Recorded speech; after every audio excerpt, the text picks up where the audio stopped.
Você já comia bastante comida apimentada antes? Pois é, como eu já tinha esse interesse a respeito da cultura coreana, eu já tinha comido alguns pratos aqui no Brasil. Mas isso não me impediu de ter um pequeno choque cultural quando eu cheguei na Coreia, né? Então, sim, existem muitas comidas apimentadas, assim como o Bruno disse, mas eu acho que é importante lembrar também que nem todas as comidas são apimentadas. Então isso não era um problema.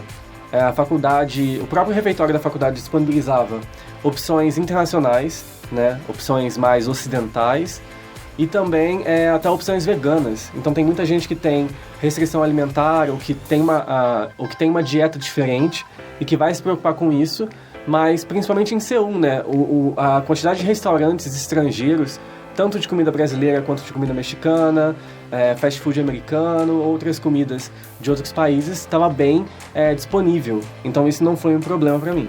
E no seu caso, Bruno? Pra mim foi. Foi um problema? Foi.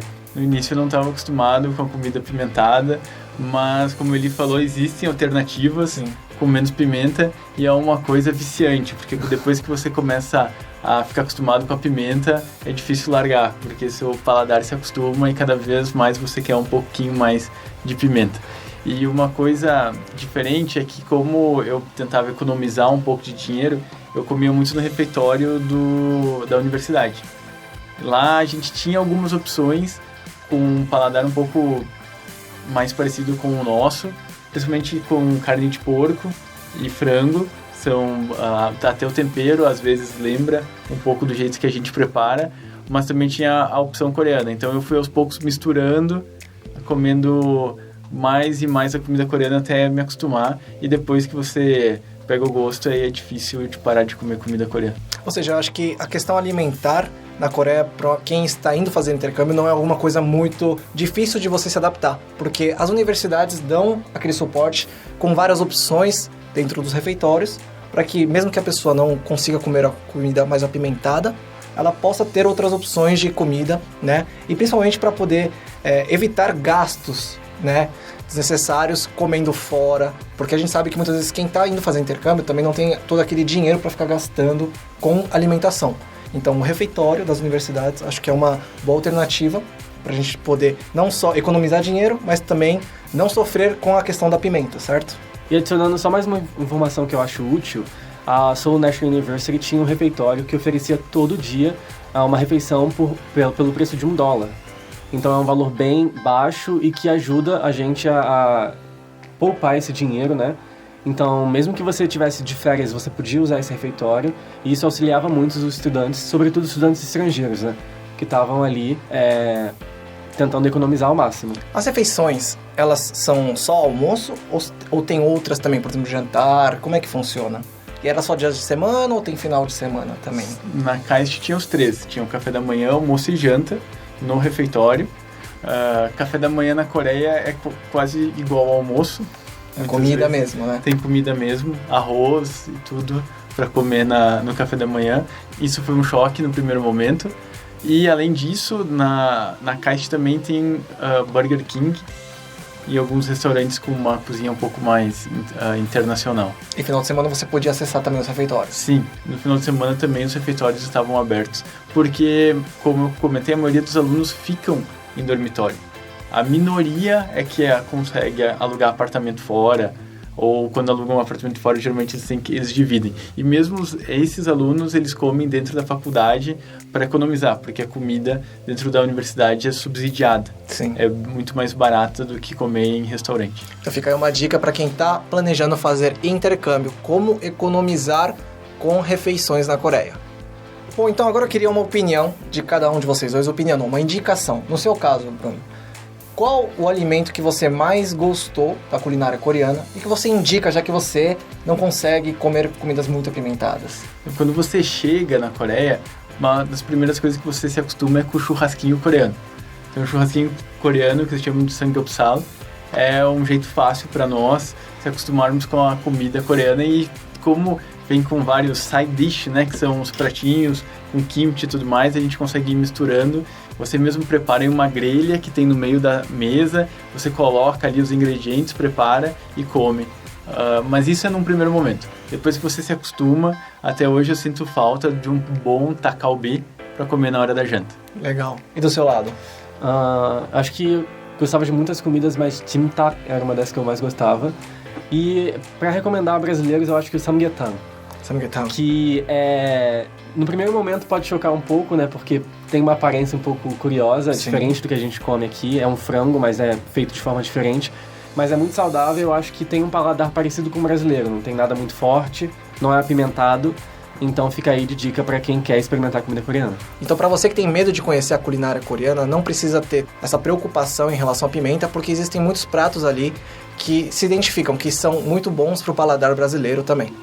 Me fala, Eli, você sentia falta de uma picanha, de algum tempero brasileiro quando você estava na Coreia? Tinha dias que eu queria, né, aquele arroz e feijão tradicional brasileiro, mas o legal de Seul é que existem vários restaurantes brasileiros espalhados pela cidade. Sim. Então, isso não era um problema também. Então, eu podia visitar um desses restaurantes e comer, matar aquela saudade, né, de comida brasileira. Você já chegou aí também nos restaurantes brasileiros lá na Coreia? Sim, em Daejeon não tinha quando eu cheguei, mas hoje em dia já existe restaurante brasileiro lá. Sim. Mas em Seul eu cheguei a visitar restaurante brasileiro com uma comida muito boa. Mas o que com alguns outros brasileiros a gente fazia em Daejeon, a gente se reunia, comprava carne, lá a gente conseguia comprar carne australiana, que tem um preço um pouco mais barato. Carne bovina brasileira não é vendida na Coreia, frango sim. Então a gente comprava a carne australiana e fazia um churrasco nosso, mais parecido com o churrasco brasileiro. E a comunidade brasileira sempre tinha alguém que sabia cozinhar. Então se reunia e tinha uma mãe de uma amiga nossa, que a família toda estava lá porque eles estavam trabalhando. Uhum. Então o pai tinha sido contratado por uma empresa coreana, a filha estava estudando na mesma faculdade que eu, e a mãe dela fazia uma feijoada que era sensacional, e aquele era o momento onde quase correu uma lágrima do olho para matar aquela saudade de Quando comer se uma juntava feijoada. então toda a comunidade brasileira para comer, para matar a saudade, né, da Exato. comida brasileira. Você também experienciou muito a questão da comunidade brasileira ali na Coreia? No meu caso, no próprio Instituto de Línguas, o número de brasileiros era muito pequeno, né? Eu lembro que em 2019 eu acho que eu cheguei a conhecer 4 brasileiros que estudavam coreano no mesmo lugar que eu. Mas você encontrava brasileiros em todo lugar. Então, ainda mais por ser Seul, né, a capital, às vezes eu tava andando de metrô e escutava alguém falando português. Ou numa área mais turística eu conhecia algum brasileiro. E alguns dos meus amigos aqui do Brasil que tinham o mesmo interesse que eu tenho pela Coreia acabaram indo para a Coreia do Sul para fazer intercâmbio também. Então eu tinha ali a minha comunidade de brasileiros, né? Tinha os meus amigos brasileiros. E era bem parecido com o que o Bruno disse, né? Às vezes até em feriados muito importantes lá na Coreia, ou que não são importantes lá, como o Natal, por exemplo, que não é tão celebrado em família, a gente reunia os brasileiros para celebrar e relembrar da família aqui no Brasil. Eu acho que isso é bem legal também, bem interessante. Aproveitando então que a gente está falando dessas datas comemorativas na Coreia, não só nos feriados, mas nos finais de semana, quando vocês tinham um horário livre, como é que vocês passavam esse horário? Eu vou dividir em duas partes. Nos finais de semana, geralmente a gente praticava esportes com os outros colegas, ou a gente visitava alguma cidade próxima para conhecer mais da história coreana, algum ponto de interesse. Mas nas férias escolares, que a gente vai ter férias de inverno e férias de verão, aí eu geralmente aproveitava para viajar. E quando você está na Coreia, você tem a chance de visitar o Sudeste Asiático. E existem várias empresas low cost. Algumas às vezes não vão até a Coreia, mas se você, por exemplo, pega um voo até Hong Kong, que não é muito caro, de lá existe uma infinidade de empresas low cost que você pode usar para conhecer outros países do Sudeste Asiático. E também é muito importante visitar dentro da Coreia, né? Só que visitar dentro da Coreia é muito fácil, porque a infraestrutura é muito boa. De trem-bala, você atravessa o país rapidamente. Inclusive, quando tinha alguma festa muito boa ou algum show em Seul, a gente conseguia acabava as aulas na sexta de noite, pegava o trem-bala, em 50 minutos estava em Seul, podia passar a noite lá e voltava de trem de manhã cedo para Daejeon. Então, essa parte de conhecer a Coreia é muito fácil. Você vai conseguir visitar os principais pontos de interesse dentro do país. Você conheceu bastante então da Coreia? Eu conheci bastante da Coreia. Além de viajar de trem, a gente também fez uma viagem de carro para poder ir passando em outros lugares ao redor da Coreia, mas eu não conheci Jeju. Mas eu fiquei sabendo que o Eli conhece, e o Jeju é um ponto bem famoso da Coreia do Sul. Pois é, Jeju é uma ilha, né, que fica ali no sul da Coreia do Sul. E é bem legal de ver as tradições diferentes, né?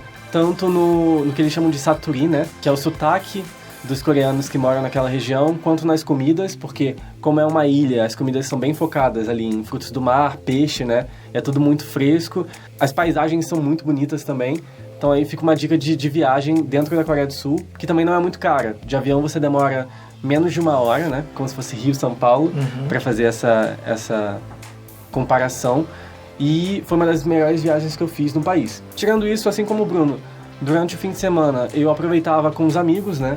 Então sair em Seul mesmo, ou então visitar cidades próximas. Então eu visitei algumas cidades de dentro da Coreia e eu não consegui sair do país, né? Eu pretendia visitar o leste asiático, mas eu tive que voltar antes por causa da epidemia do coronavírus. Não consegui sair do país, mas isso era bem fácil, né? Tanto em preço de passagem quanto em proximidade.